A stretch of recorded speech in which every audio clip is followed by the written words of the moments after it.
നീതിമാനായ ദൈവം നീ അധ്വാനിച്ചിട്ടുണ്ടെങ്കിൽ തീർച്ചയായും നിനക്ക് വിജയം തരും. ദൈവം കരുണയുള്ളവനാണ്, അതുപോലെ തന്നെ ദൈവം നീതിമാനുമാണ്.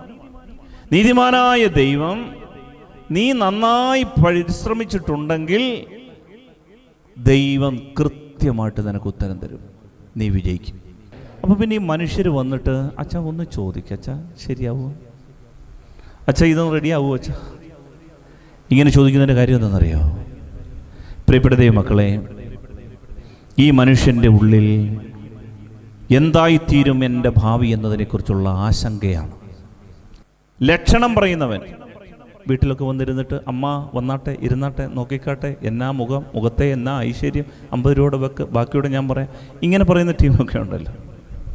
നമ്മളങ്ങോട്ട് ഇരുന്ന് കൊടുക്കും. കാരണം എന്താ, എന്നാ കേൾക്കാനിരിക്കണേ.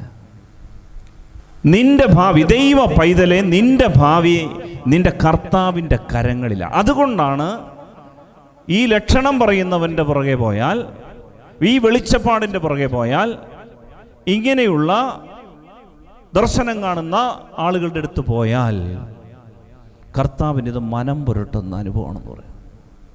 കർത്താവിന് ഛർദ്ദിക്കാൻ വരും. Future is in your God's hand.